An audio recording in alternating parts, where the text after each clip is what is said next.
Minister Modi का Singapore visit was all over the news. But आप में से कितनों ने ये realize किया that this visit might just be the masterstroke for India's semiconductor manufacturing ambitions? कैसे और सिंगापुर ही क्यों? Let's get to it. Well, many of you may not know, but Singapore ने 1960-70 से ही इलेक्ट्रॉनिक्स मैन्युफैक्चरिंग पे बहुत ज़्यादा फोकस किया हुआ था.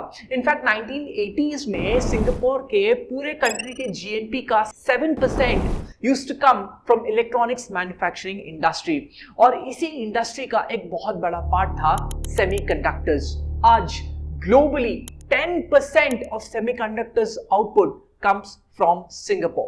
10%. दुनिया के टॉप 15 सेमीकंडक्टर मैन्युफैक्चरिंग फर्म्स में से 9 के तो खुद के फैक्ट्रीज हैं सिंगापुर में.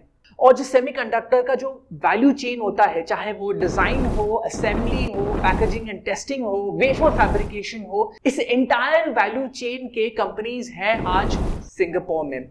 वैसे सिंगापुर में ये जो सेमीकंडक्टर्स इंडस्ट्री है manufacturing, that just happened bye good Fortune, क्योंकि 1960s और 70s में जो अमेरिकन चिप कंपनीज थी वो कुछ एक सस्ता लोकेशन ढूंढ रहे थे जहां पे उनको सस्ता लेबर भी मिले बट स्किल्ड लेबर मिले. And Singapore with its great infrastructure end of course it's strategic geographic location provided the perfect destination for the American chip industry. आज भी companies are pouring billions of dollars into Singapore for their semiconductor production. But wait, Singapore has its own problems.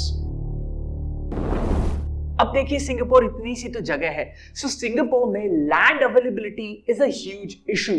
उसके अलावा Singapore is not a cheap country, वहां labour बहुत expensive है, और सबसे बड़ा प्रॉब्लम कि एआई इंडस्ट्री के लिए एडवांस चिप्स चाहिए होती है, 7 नैनोमीटर एंड स्मॉलर. बट आज भी सिंगापुर लेगेसी चिप्स यानी कि ज्यादा बड़े चिप्स मैन्युफैक्चर करता है. And this is where India has the opportunity to sweep in and से मैं हूं ना.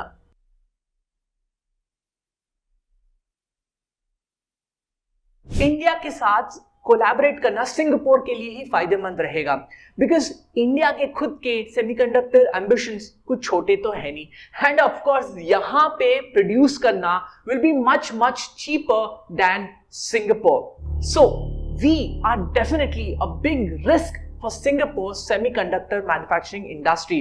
और वैसे बगल में मलेशिया भी है, और मलेशिया के भी सेमीकंडक्टर ड्रीम्स कुछ छोटे नहीं है. सेमीकंडक्टर मैन्युफैक्चरिंग इंडस्ट्री एक $600 बिलियन का इंडस्ट्री बन चुका है, एंड विद एआई 2030 तक लोग बोल रहे हैं कि $1 ट्रिलियन का इंडस्ट्री बन जाएगा. बट इसमें एक प्रॉब्लम है. प्रॉब्लम ये है कि एज ऑफ टुडे ये पूरे इंडस्ट्री को कुछ गिने चुने कंट्रीज ही रूल कर रहे हैं.